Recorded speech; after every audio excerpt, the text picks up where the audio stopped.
News বৃত্তান্তে আপনাদের স্বাগত। আপনাদের সঙ্গে রয়েছি আমি দেবলীনা। দেশ থেকে রাজ্য, শহর থেকে গ্রাম, দিনের গুরুত্বপূর্ণ খবর নিয়ে শুরু করছি সারাদিনের নিউজ বৃত্তান্ত।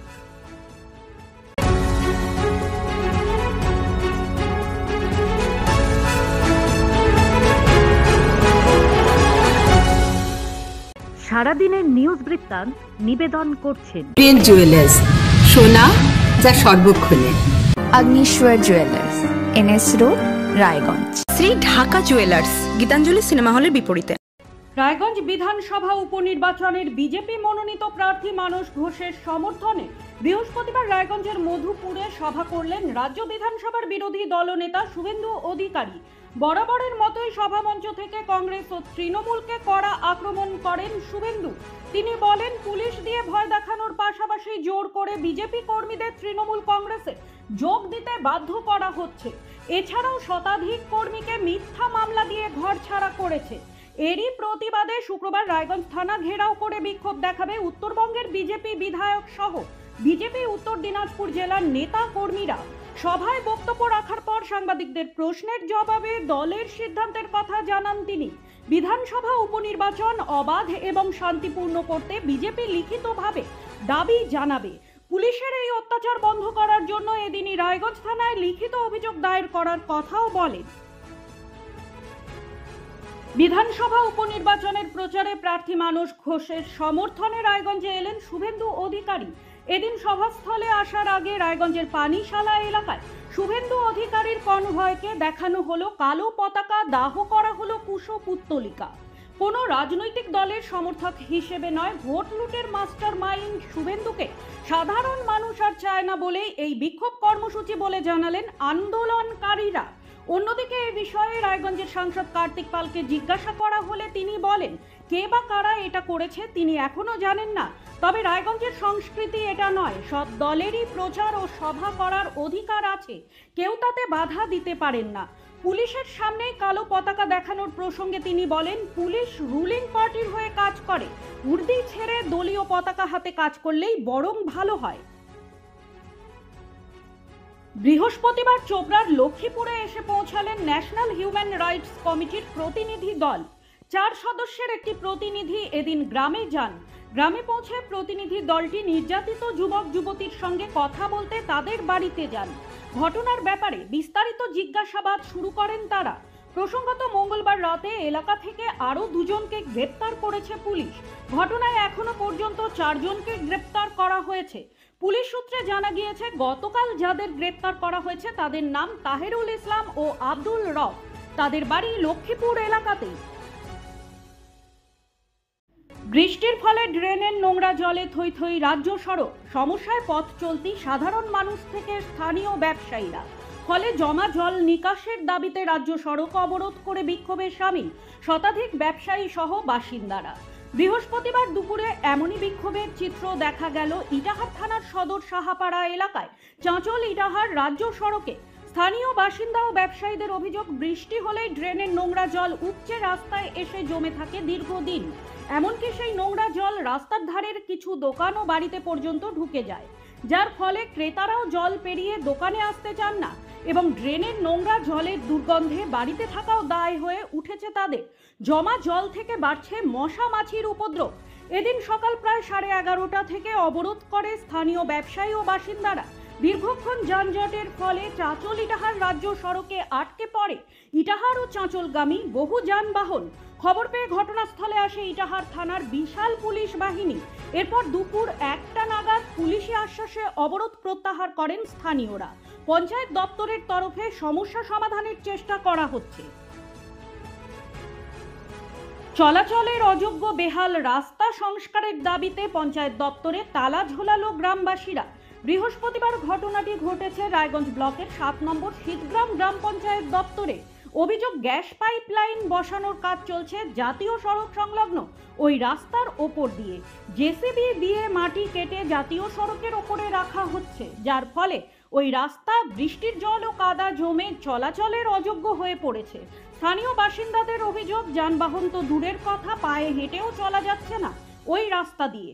বারংবার সংশ্লিষ্ট কর্তৃপক্ষকে এ বিষয়ে জানানো হলেও তারা কর্ণপাত করছেন না বলে অভিযোগ গ্রামবাসীদের।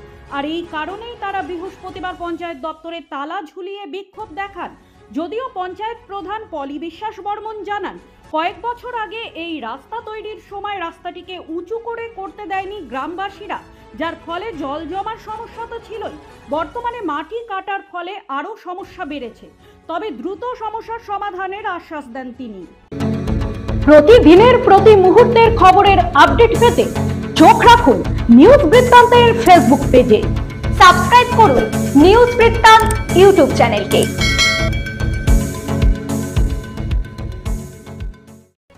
লাগাতার বৃষ্টির পর বাড়ছে বিভিন্ন এলাকায় জল জমা। এই বাড়তে থাকা জমা জল থেকে বাড়তে পারে ডেঙ্গুর প্রকোপ। এই পরিস্থিতিতে এলাকা পরিষ্কার পরিচ্ছন্ন রাখার প্রস্তুতি নিয়ে প্রশাসনিক বৈঠক অনুষ্ঠিত হলো হেমতাবাদ বিডিও অফিসে। বৃহস্পতিবার দুপুরে এই বৈঠকটি অনুষ্ঠিত হয়, যেখানে বিডিও অফিসের কর্মীদের পাশাপাশি হেমতাবাদের জয়েন্ট বিডিও রৌনক রায় উপস্থিত ছিলেন।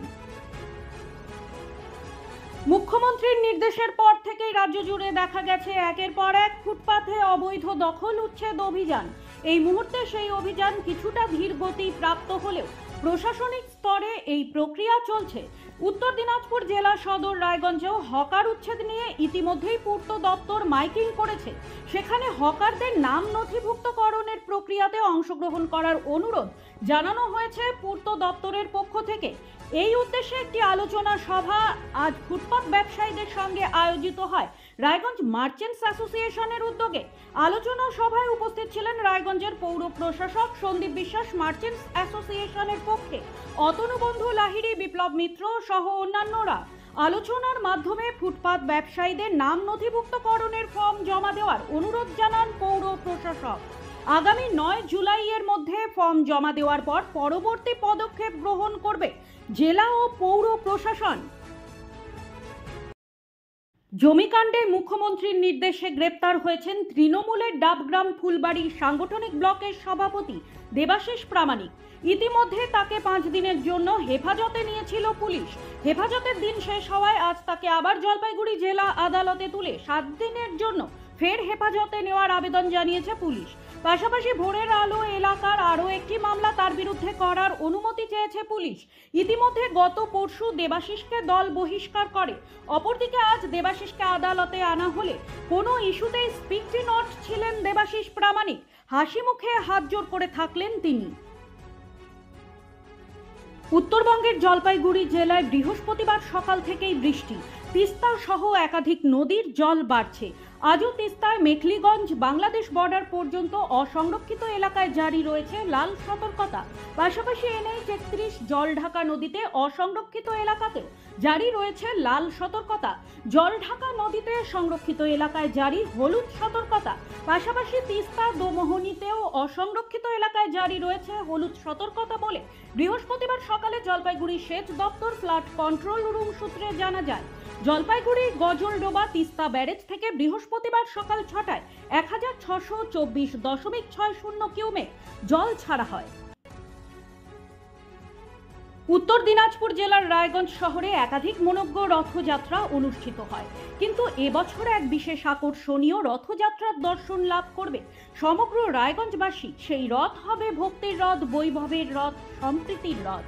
রায়গঞ্জ শহরের কলেজপাড়া নিবাসী পেশায় ব্যবসায়ী চম্পক ব্রহ্ম প্রতি বছরই নিজ উদ্যোগে বাড়িতে রথযাত্রার আয়োজন করেন। রথযাত্রা উপলক্ষে নানান অনুষ্ঠান আয়োজিত হয় তার বাড়িতে। এবছর তার বাড়ির রথযাত্রা 4র্থ বর্ষে পদার্পণ করবে। কিছুদিন আগেই তিনি সপরিবারে ভ্রমণে যান পশ্চিম ভারত। সেখানে মুরুদেশ্বর মন্দিরের রথের আদলে রথ নির্মাণের ইচ্ছা জাগে তার। যেমন ইচ্ছা তেমন কাজ। রায়গঞ্জে বন্ধু বান্ধবদের সহযোগিতায় সেই রথ নির্মাণের প্রস্তুতি শুরু হয়। প্রায় 3 মাসাধিক কাল সময়ে নির্মিত হয় একটি সুদৃশ্য গোল্ডেন চ্যারিয়ট। নিম ও শালকাঠ দিয়ে তৈরি এই রথটিতে রয়েছে অপরূপ কারুকাজ। গণেশ, লক্ষ্মী, বিশ্বকর্মা সহ একাধিক দেবতার সুদৃশ্য প্রতিকৃতি তৈরি করা হয়েছে কাঠ খোদাই করে। রয়েছে ষাঁড়, ঘোড়া প্রভৃতি বাহনের সমাহার। সিংহাসনে বিরাজমান সূর্যদেব। প্রায় 20 ফুট উচ্চ এই রথ তৈরিতে খরচ হয়েছে আনুমানিক 10 লক্ষ টাকার মতো বলে জানিয়েছেন চম্পক ব্রহ্ম।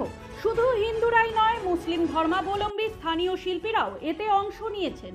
রামপ্রসাদ, জাহাঙ্গীর, মৃদুল, আমজাদদের সক্রিয় অংশগ্রহণে এই রথ পরিপূর্ণরূপে রায়গঞ্জের রাজপথে নামবে আগামী 7ই জুলাই।